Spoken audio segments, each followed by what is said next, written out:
Well, here we are again. After a lot of painting and a few boring hours, I've got these painted up nice and shiny there, both sides.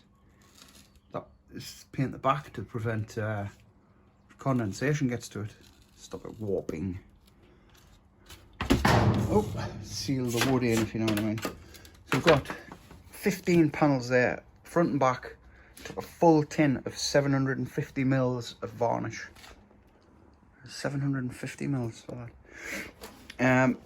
So now that's done, what I've decided to do is I'm going to carpet the roof instead of paneling it. And here's why, right? You might be laughing, but such is the style of this van. It's really, really tricky. I've tried. I think I spent about an hour and a half the other day working out how to get these panels on. Right, fix it on there, and on there you can just screw straight into there with soft tappers. So big, you measure it obviously. I measured the length of them. It'll be all right. That's hollow, that, so you can, and it doesn't go through to the roof. And then up the front there, it needed a wooden batten.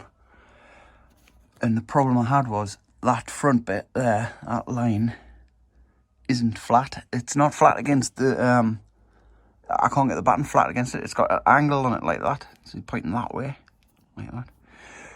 So it wouldn't sit flat, so there's a big gap at the top of the wood. So I couldn't get the batten to sit on it flat properly. And them inserts there, oh, can we see? Them are a pain because they're throwing it, when you put the wood against that, it's throwing it off the side. It's coming out. It's all right, it's up there, it's on there, but it's coming out, it's sticking out. There's a big gap here, and then it won't sit on that. So they weren't going in straight as the end of it. You start from the middle, yeah, and you get so far, then you're gonna have a hell of a job getting them the right height. You're gonna have to put a batten in here. And again, I had the problem of this is not flat, so it wouldn't sit flush. So it's just, oh man, it was just so difficult. That lost me temper basically. I had a bit of a tantrum. So I've took that headline and I've took them trim clips out. I'm going to carpet from underneath there and all the way along the back. And I think that'll be all right. You know what I'll do for now, just so I can get it up and running. It'll give it a bit more sound deadening, coziness, whatever you want to call it. It's just a shame about the wood. I've got the carpet. That's 2 meters square, 2x2, and I need 1800 by. The width is 1400. It's 1400 wide, so I've got plenty of carpet. Right, so that's the update. So what a nightmare. So I've got some lights to use.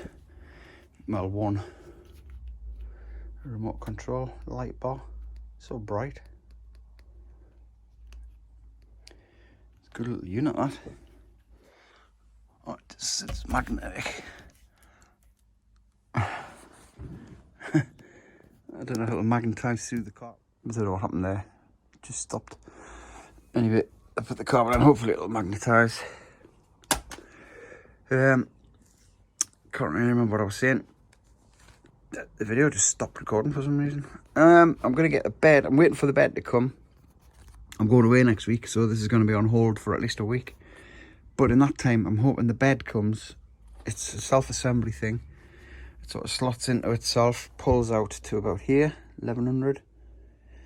But I'm going to lose that space there, this space, because it won't sit over the wheel arch. That wheel arch is too high, which is a shame. I ordered the low bed, but even the high one isn't high enough to go over that. It's not like a caddy. The caddy ones are right down here somewhere, so I can't get it flush against the wall. I'm going to lose that space, which is a bit of a bummer, but same on that side with the unit.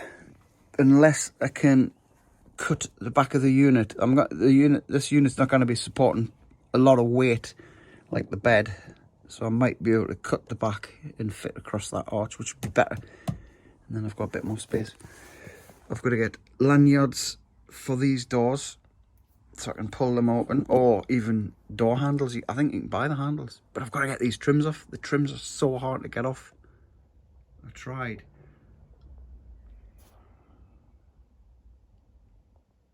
And it felt like they were just gonna explode, so I didn't push it.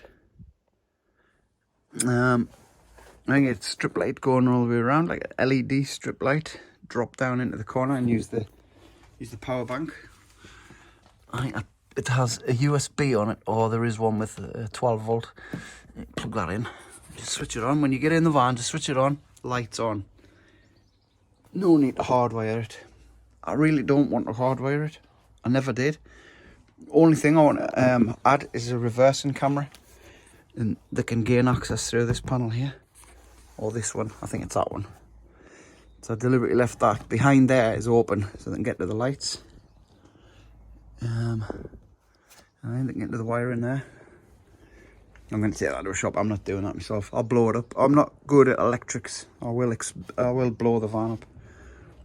It'll catch fire, and that'll be that. That's why I'm not doing the electrics just now. So it's all something to add to.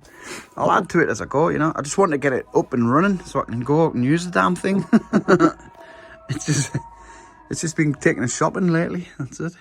I've sold my car, so this is my only vehicle. So anyway, yeah, that's the update on the van. Just a few things to add: the bed, unit, and then bits and bobs. Eventually, at a later date, you can get units that go up there, like more storage. I mean, with that units in there, I'm gonna have loads of space in that corner there. It's gonna be a lot of space there, because the bed comes to about there, but the bed has under drawer storage, so you can store loads of stuff underneath the bed. Not cheap, like. I will do a breakdown of all the costs and that eventually, but it is expensive. But at the end of the day, is it worth it? I will find out. Right, that's it for now. We'll bring you back when there's more updates.